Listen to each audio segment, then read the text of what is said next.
Hello everyone, breaking headline parody show.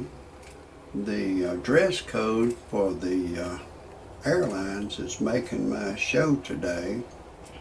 There was a Green Day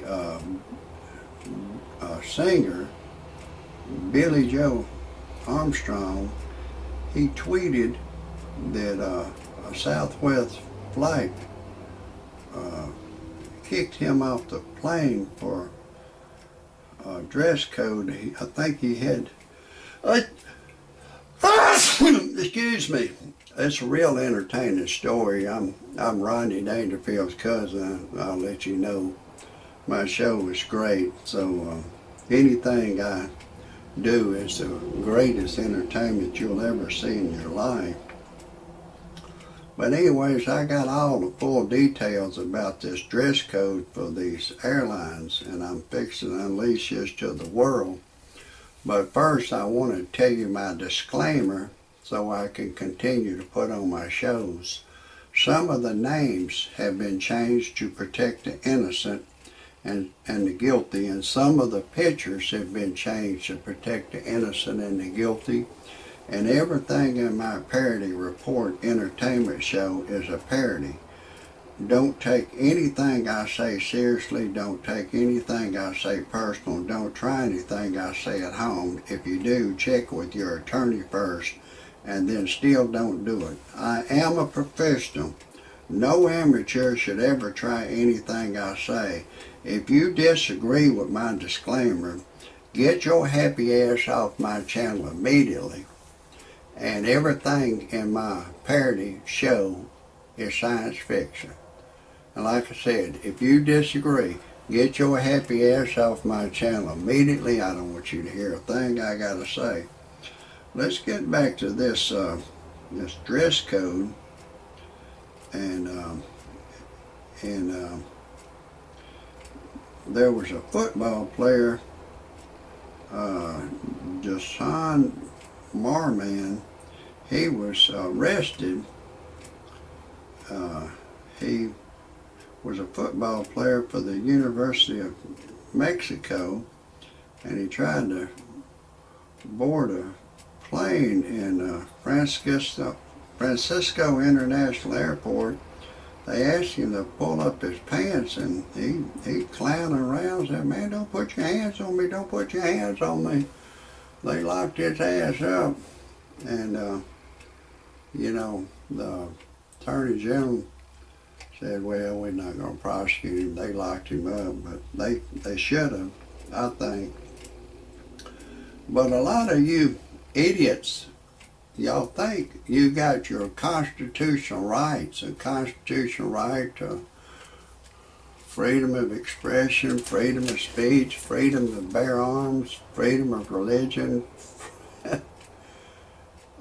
Your constitutional rights is not worth the paper it's written on. In 1972, Hustler magazine publisher Larry Flint, he had some different colored ink on a piece of paper, and the government said that was obscenity, and he took it to a jury trial, and the jury convicted him and gave him 30 years in the penitentiary. All it was different colored ink on a piece of paper. If you got a right of freedom of religion, your religious beliefs may say, well, that's obscene. Just say, a girl going down on a guy or something like that. That's all it is, a different colored ink on a piece of paper. Your religious belief may say that's obscene, but you're supposed to have a right of freedom of religion, but they convicted him.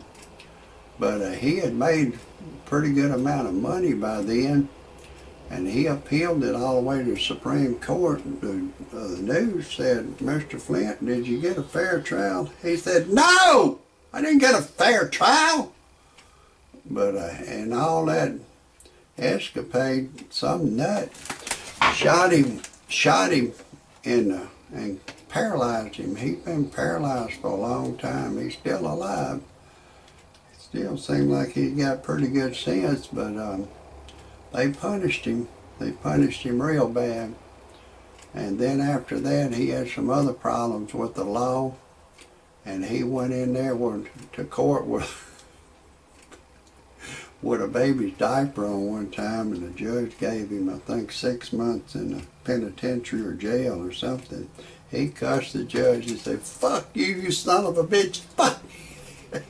He's in a wheelchair going, "Fuck you, fuck you, fuck." The judge cited him for contempt of court, but he still cussed the goddamn judge out. I don't know if it'd been worth it for him to do that. But I want to tell you, the airlines, what they'll do, a lot of people don't know this, but they'll go to the lobbyists and they'll pay them a lot of money to get them to write the law the way they want it wrote. So a lot of you idiots, y'all think you got right of freedom of speech. The white man 30 years ago wrote a law, you don't have a right of freedom of speech over the telephone, said you can't transmit any obscene or indecent messages. They did that because of those 900 numbers that come out, that they were charging people listening to a sex tape over the telephone. And the white man wrote a law, you don't have a right of freedom of speech over the telephone. But then you idiots, you think you got a right of freedom of expression. I guarantee you can get on your property and go out, stay 50 feet inside of your property. All the cars come by and go, "Fuck you, and kiss my goddamn ass, fuck you, fuck you, fuck you, fuck you, fuck you, fuck you, and fuck you some more." It won't be long for somebody call the police to you, and police will say, "What are you doing?" Say, "Fuck you, and fuck you, and fuck you, and fuck." You can get somebody to film you, the police will whoop you, they'll hurt you, they'll kill you, they'll paralyze you. That means you don't have a right of freedom of speech. You think you do. You idiots, you think you got these freedoms. It's written in your Constitution. Your Constitution says that, but the white man's law says you don't. And that's what they go by, is the goddamn white man's law. But anyways, I'm going to break away. I got to break away just for a second. I kind of hinted to y'all who I was. I'm Rodney Dangerfield's cousin. And y'all know my cousin. And he, of course, he's deceased now. He didn't get no respect. After he died, the monkey jumped on my back. I don't get no respect. I'm 63 years old now. And I went to get me a pack of cigarettes, and a bitch boy was behind the counter, and he carded me for ID. I said, "Hey pal, I'm 63 years old." He still carded me. Then I went to get me a 6-pack of beer. Another bitch boy was behind the counter.